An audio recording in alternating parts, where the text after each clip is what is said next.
Where's Stuhal min Freyon, and welcome to another video, and welcome to another movie review, my dear friends. Although a bit late with this one, it has been out for about 4 to 5 months, I think, at this point, and I'm of course talking about Fantastic Beasts: The Secrets of Dumbledore, the third installment of the Fantastic Beasts series. Now, before I delve into the review, I will warn you that there are going to be some spoilers, so if you don't want the movie to be spoiled for you, leave, watch the movie, and come back later.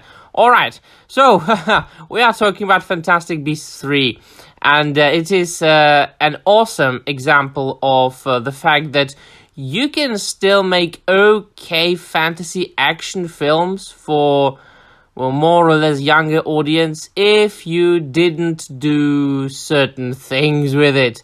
Firstly, if you left out the agenda completely, if you just freed yourself from the woke socio-political matters of today's society and today's entertainment, if you just didn't focus on it at all, you could make a forgettable, okay fantasy that would make a considerable amount of money in movies that you could go and see with your kids, with your friends, with your girlfriend, boyfriend, whoever.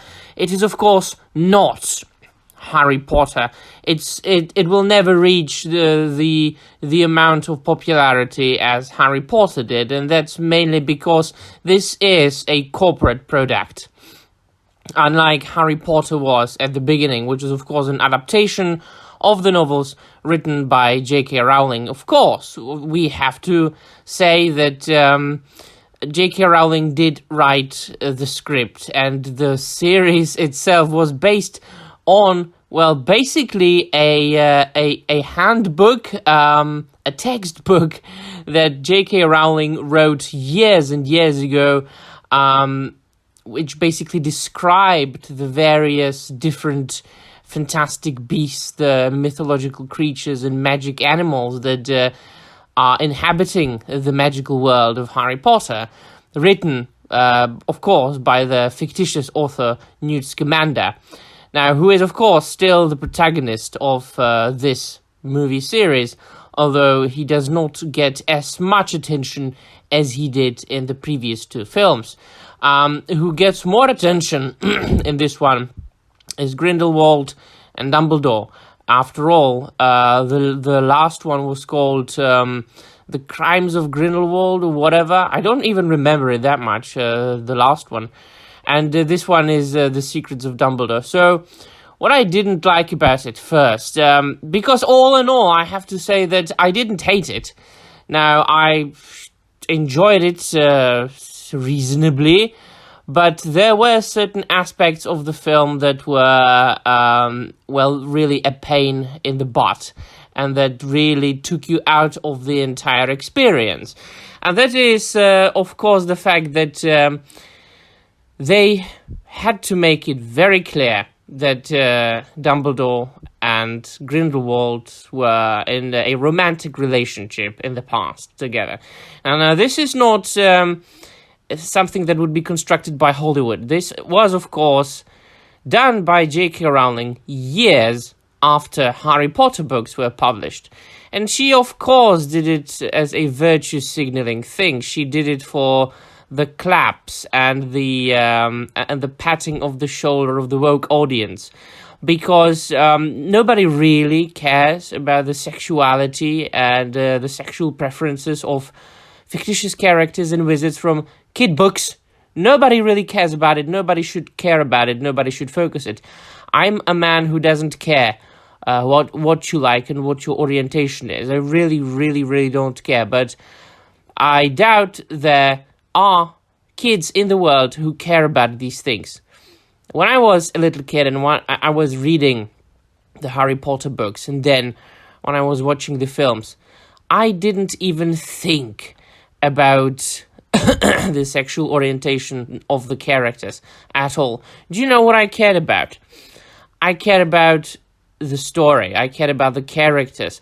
I wanted to go to Hogwarts. I wanted to become a wizard. I wanted to own a magic wand. I just wanted to immerse myself in the story. Good old escapism. And of course, the older I got, the more I appreciated a well-written story and well-written characters.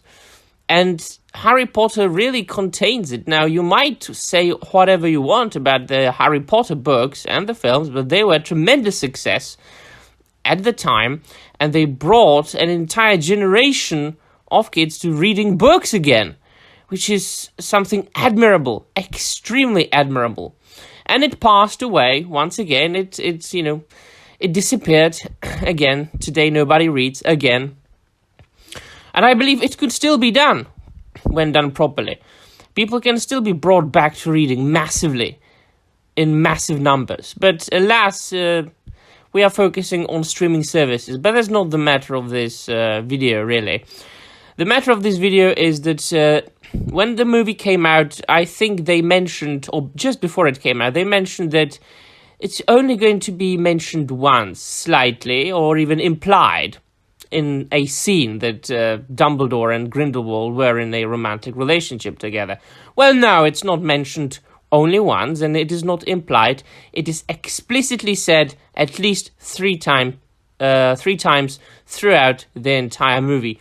And each and every time it happens, it draws you from the movie, from the secondary world, and it really is like a sore thumb. And why? Well, not because I'm a bigot. No, absolutely not. But because these things just don't belong to fantasy fairy stories. Just doesn't belong there. The same thing could be said if there was a woman, Grindelwald, and Dumbledore was fighting her and in struggle because they had a romantic past. I would be like, well, yeah, but it seems odd for these things to be included in kiddie films. So, not really. The second, of course, the most obvious, and there I am torn apart a little bit. The second problem is, of course, the changing of the Grindelwald actor. In the first film, of course, there was Colin Farrell, but there was, of course, Grindelwald in disguise. So we got to know in the end that Johnny Depp is really Grindelwald. And we all love Johnny Depp, don't we?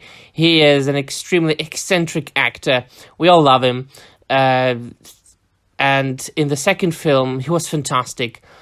And then, of course, this very strange thing happened with the trial that rid him of many roles, which I consider abhorrent, because your personal life should never intervene with or interfere with your professional life. But we know that it's not how it works in today's society, especially not in Hollywood, but in other aspects of or other spheres of society too.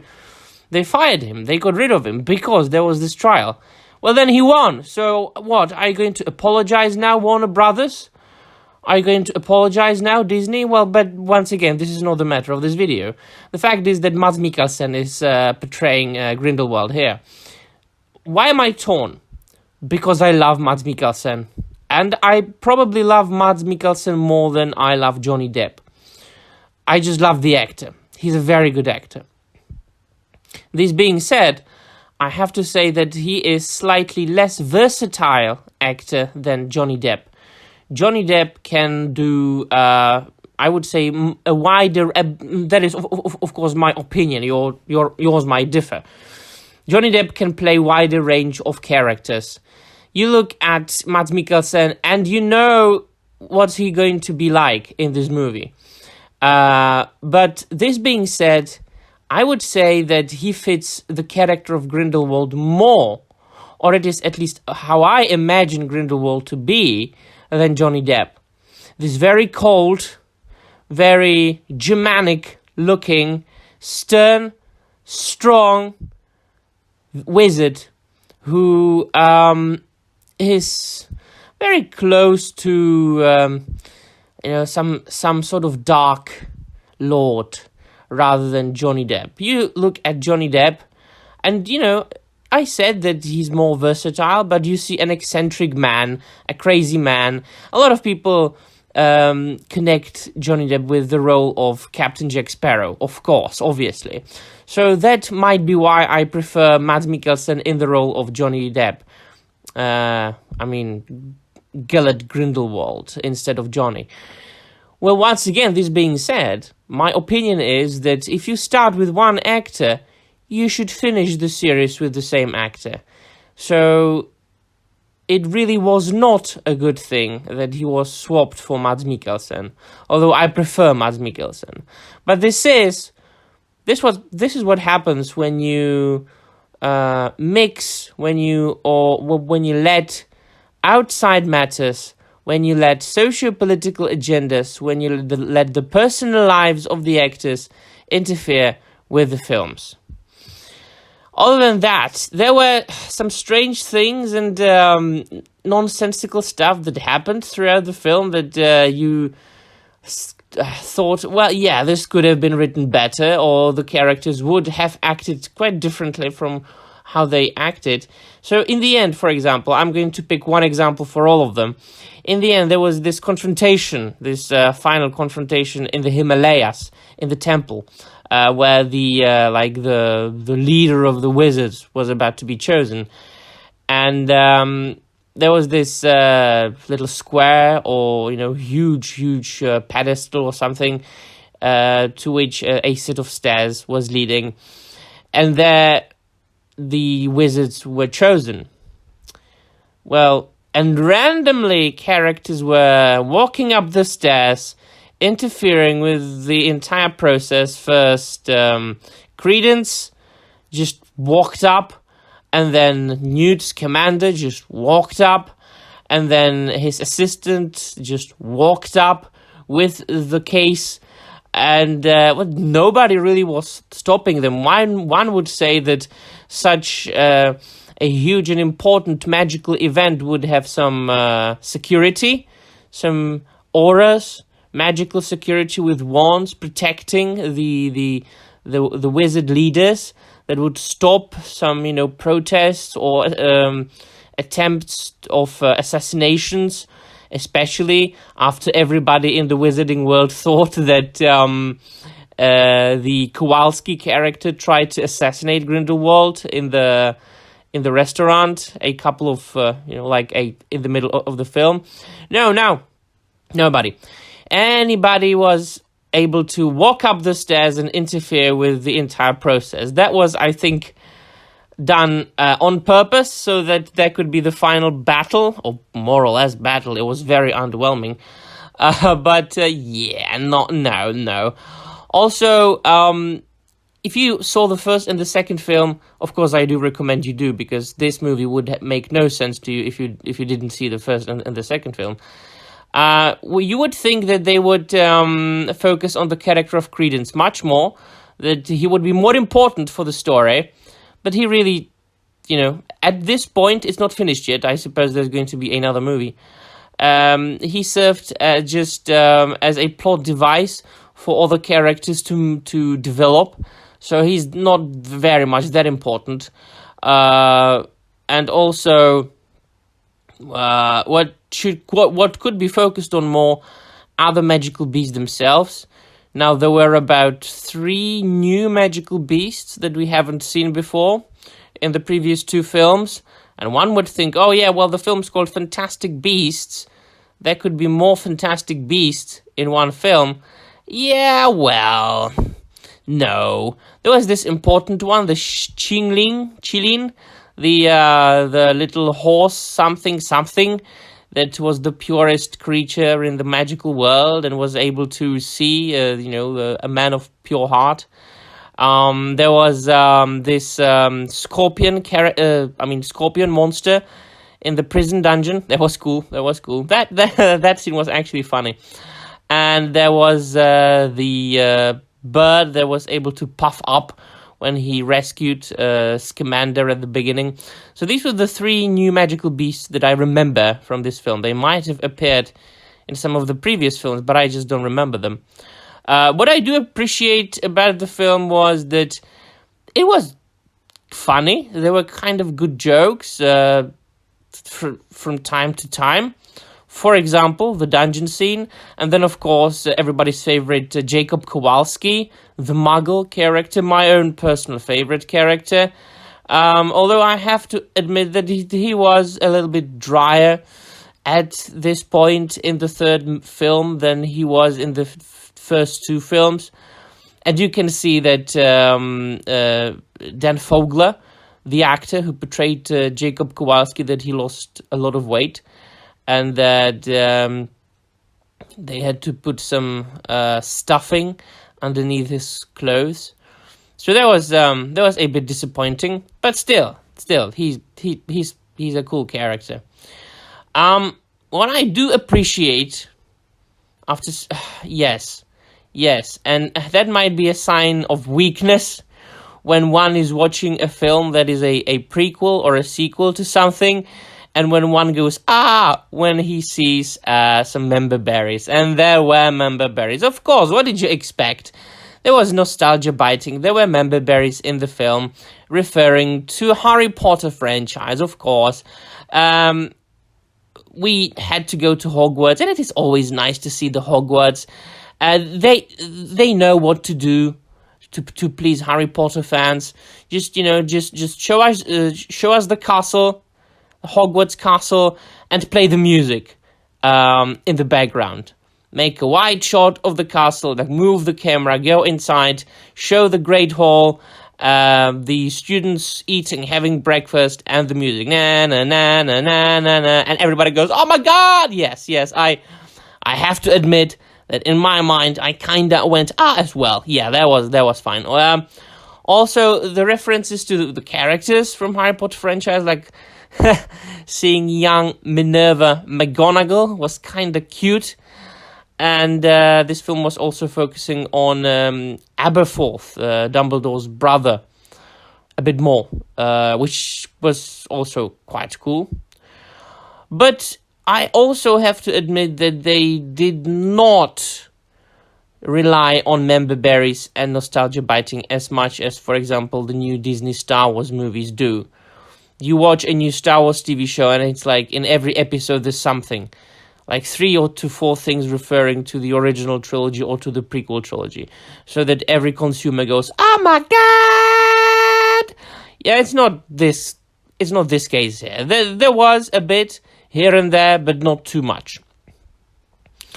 I appreciated this. Well, the story itself is fine. I like the story. I especially liked the fact that they tried to confuse Grindelwald, even though he was supposed to see bits and pieces and snippets from the future. And the way they did it, the way they tried to confuse Grindelwald by actually making everybody not know everything, and that they made like multiple cases and that nobody really knew the 100% of the entire plan except for Dumbledore. I think that's a good idea. It's a very good storytelling idea. I love Jude Law and his portrayal of Albus Dumbledore. He is great. Although once again, I have to say that the inclusion of the relationship between Dumbledore and Grindelwald wasn't necessary. Quite the opposite, actually. It was interfering with the enjoyment of the entire film, and you can see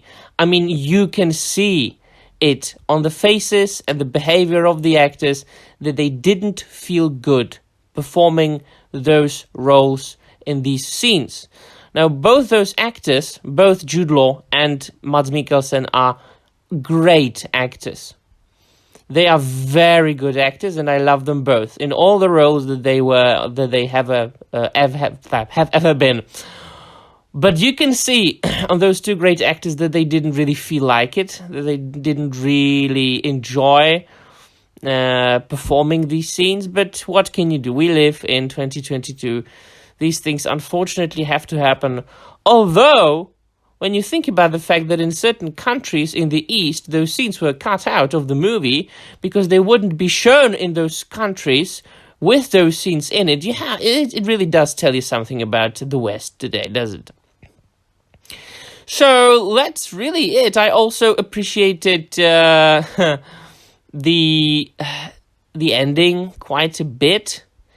The way they implied that the good will win over evil when the blood oath was broken because Gellert wanted to kill Credence and Dumbledore wanted to save him. So this act of good from the side of Dumbledore broke the oath. So yeah, that was something I enjoyed. And of course, I enjoyed the fact that the Chinlin little animal initially chose Dumbledore to be the man of pure heart. That was, I think, very appropriate, because out of all the characters, because I've always loved the character of Dumbledore, the good old Dumbledore, as he was in the books, the character, the archetype of the wise old man in Harry Potter series, the old wizard mentor that was protecting and preparing Harry Potter throughout all the books for the final confrontation with the Dark Lord, with Voldemort. So that was what I enjoyed very much. That was what I liked. And he is precisely the man whom I would have chosen to be the leader of all the wizards, because he is of a pure heart. But of course he refused it, which made him even cooler, which made him even more suitable for this position. But he declined, of course. He always wanted to be just the headmaster of Hogwarts. He was even offered, if I remember correctly, multiple times the position of the Minister of Magic, was he? Or the Prime Minister of Magic, whatchamacallit, in the books. Well, you know what I mean. But he declined. So, of course, the animal chose the woman, even over the Asian man, which, of course, shows you the priorities in Hollywood. All right.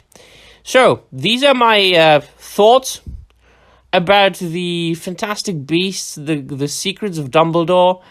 It could have been an okay consumerist film that you could go see to a cinema, or buy it on DVD or a Blu-ray, watch it, consume it, have a couple of drinks while watching it, or go and see it with your family, with your friends, and just forget about it in a week, in a couple of days. If it wasn't for the agenda being pushed throughout the film, not all the time, but gradually, throughout the film, you were reminded of the agenda. Like every half an hour or every 20 minutes, you were reminded of the agenda in one way or another. But as far as the characters go, I really didn't have a problem with any of the actors, the portrayal of any of the characters, because they were portrayed very, very skillfully and nicely, and the actors were all very good. The only moments I noticed, as I said, the actors not feeling very good, was when Dumbledore and Grindelwald were talking about their past and their romantic relationship. Otherwise, you could really see that the actors actually enjoyed playing in the film. And that will be all. Let me know in the comments down below what you think about the film. And namarie.